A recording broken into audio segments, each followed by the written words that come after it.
Hi, boys and girls. It's time for Chapter 11 called School. He brought them a little egg cup and a small dish of hot water and some soap to wash with. They stood on each side of the bowl, and Little Bear stripped off his clothes and left him naked to the waist. He lost no time plunging his arms and began energetically rubbing the whole top of his body with wet hands, throwing water everywhere. He made a lot of noise about it and seemed to enjoy himself, though he ignored the soap. Boone was a different matter. Omri had already noticed that Boone was none too fussy about being clean, and in fact he didn't look as if he had washed or shaved for weeks. Now he approached the hot water gingerly, eyeing Omri as if to see how this washing business really took place. Come on, Boone, off with your shirt. You can't get washed with your shirt on. Omri briskly sounded like his mother. With extreme reluctance and shivering theatrically, Boone dragged off his plaid shirt and kept his hat on. I think your hair could get a wash too, said Omri. Wash my hair? Washing hair's for women. That ain't for men. But he did consent to rub his hands lightly over the piece of soap, although grimacing hideously as if it were some kind of slimy dead thing, and he washed at least the palm of his hands. Then he rinsed them hastily and smeared some water on his face and reached for his shirt without even drying himself.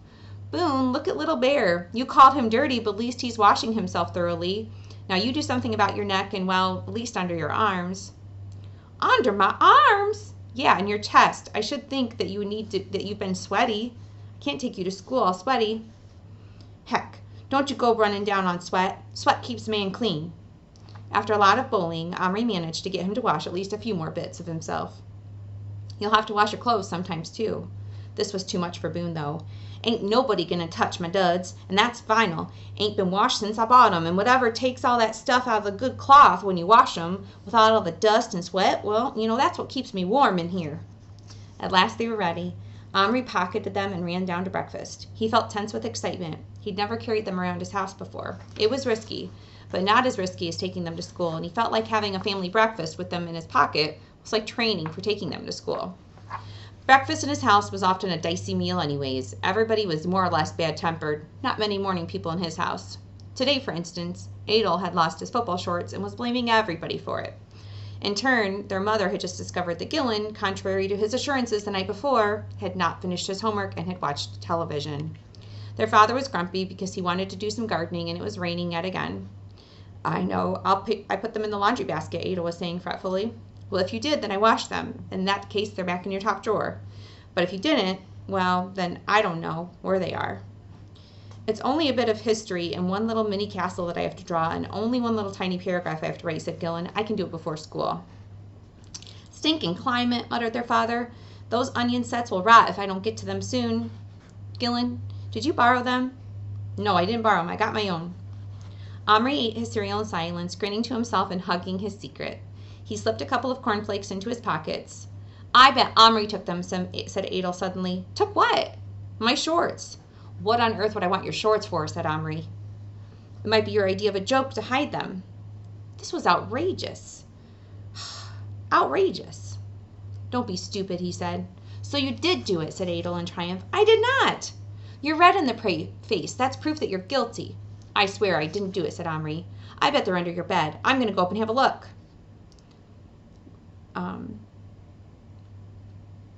Adel's mother had said, why don't you go up and have a look under your own bed? I've looked, said Adel. I've looked everywhere. Oh my, it's starting to hail now. So much for the apple blossoms, said father despairingly. Under cover of moans, they went about the prospect of having no apples in the autumn and exclamations about the size of the hailstones. Omri slipped his coat on and ran through the bouncing ice lumps to school. On the way, he stopped under a protecting yew tree and took the little men out. He showed them each a large hailstone, which to them was the size of a football. Now, when we get to school, you must lie very still and quiet in my pockets. I'm putting you in separate pockets because I don't want you fighting in there. We're no quarreling. If you're seen, I don't know what kind of danger we might have. Danger? Said Little Bear. Well, yeah, not death or anything, but you might be taken away from me and you might never get back to your time. You mean we'd never wake up out of this here drunken dream? Said Boone. Well, if that's how you look at it, then no. But Little Bear was staring at him thoughtfully. Own time? Very strange music. Omri had never arrived at school with more apprehension in his heart, not even on spelling test days, and yet he was excited too. Once he had taken a white mouse to school in this blazer pocket. He planned to do all sorts of fiendish things with it, like putting it up the teacher's legs or down a girl's back. But this time he had no such plans. All he was hoping was that he could get through the day without anybody finding out what was in his pocket. Patrick was waving at him at the school gate. "Have you got him?" "Yeah, I got him." "Give him here. Give him here. I want him." "All right, but you have to promise that you're not going to show anybody what it is." Omri reached into his right-hand pocket, closed his fingers gently around Boone, and passed him into Patrick's hand. That moment, Omri had let go of him, and things started to happen. A particularly nasty girl called April, who had been right across the playground at the moment of the transaction, was at Patrick's side 2 seconds later. "What you got there? What'd he give you?" "Nothing," said Patrick. "Get out of here." At once, April pointed her witchy finger at him and said, "Oh, I don't know. Look at Patrick. Something's going on," she squawked. Several other children speedily arrived on the scene, as a certain type of child will, whenever somebody is getting teased. Soon Patrick and Omri found themselves surrounded by kids. "What's he got in there? I bet it's something horrid. I bet it's a slimy toad. A little wriggly worm. I bet you got a beetle in your pocket." Omri felt his blood begin to boil. He was getting hot. He longed to bash them all one by one. He wanted to knock them down like Skittles. He imagined them all rolling backwards down a long flight of steps. The best he could manage, though, was to lower his head, keep his hands in his pocket, and barge through the chanting circle. He caught one of them a good butt in the stomach, which was rather satisfying, actually. Patrick was hot on his heels, and they belted across the playground and in the double doors of the school, which fortunately were opened. Once inside, they felt safe. There were teachers all over the place, and any kind of fighting or taunting above a sly pinch or a little whisper was out of place.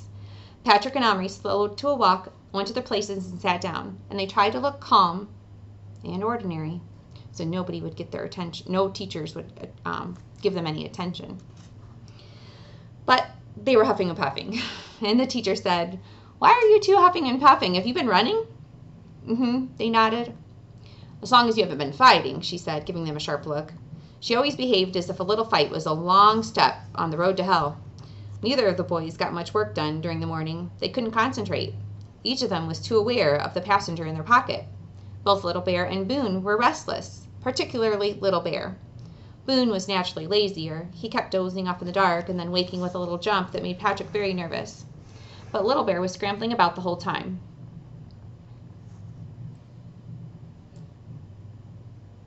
It was during third period, when they were all in the main hall listening to the headmaster, whose name was Mr. Johnson, that's like the principal, announcing plans for the year-end show, and Little Bear got really sick and tired of being in the pocket and started to take drastic action. The first thing Omri noticed was a sharp prick in his hip, as if an insect had stung him. Then there came another jab, sharper than that one, and Omri let out a yelp. "Who did that?" asked Mr. Johnson irritably. Omri didn't answer, but the girls sitting near him began giggling and staring. "Was that you, Omri?" "Yes, I'm sorry. Something stuck into me." "Patrick, did you stick a pencil into Omri?" Such a thing was not unknown during assemblies when they are bored. "No, Mr. Johnson." "Well, be quiet when I'm talking." Another jab, and this time Little Bear meant business, and he kept his knife embedded into Omri's thigh. "Oh, ouch!" Omri shouted and jumped to his feet. "Omri, Patrick, leave this hall." "But I didn't do anything," said Patrick. "Out!" So both boys left, Patrick walking normally and Omri dancing and shouting, "Ow, ow, ow, ow, ow," as Little Bear continued to dig the needle point of his knife into his thigh. The rest of the class was laughing hysterically by the time he reached the swinging doors.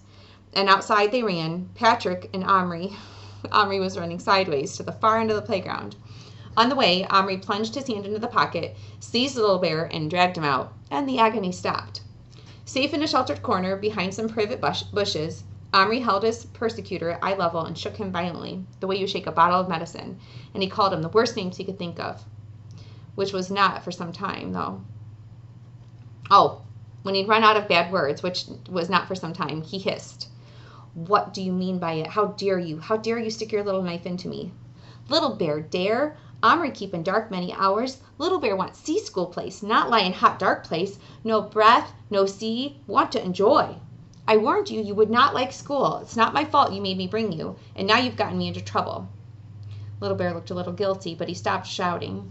Seeing the evidence that a truce was on its way, Omri calmed down a bit too. Listen, I can't let you see because I can't take you out. I have no idea what will happen to you if they see you. You've got to lie quiet till it's over." "I want Boone," said Little Bear. "What? You want your enemy?" "Better enemy than alone in the dark." Patrick had taken Boone out of his pocket. The little cowboy was sitting on his hand, and they were gazing at each other. "Boone, Little Bear says he wants you. He's lonely and bored." "Well, ain't that just too bad," said Boone sarcastically. "After he tried to kill me, now he's all lovey-dovey. Listen, you redskin, I don't care how lonesome you are. I don't care if you drop down dead. Only good Injun is a dead Injun. You hear me?" Little Bear turned his head haughtily away. "Well, I think he's lonely too," said Patrick in a whisper. "He's been crying in there." "Oh, no, not again," said Omri. "Honestly, Boone, at your age." Just then they heard their teacher calling. "Come on, you two. I didn't say you got the day off. I just said to get out of my class." "Give me your knife," said Omri to Little Bear on a sudden impulse. "Then I'll put you together."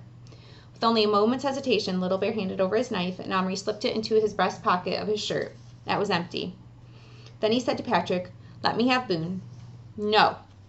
Just for the next lesson. Then at lunchtime you can have them both.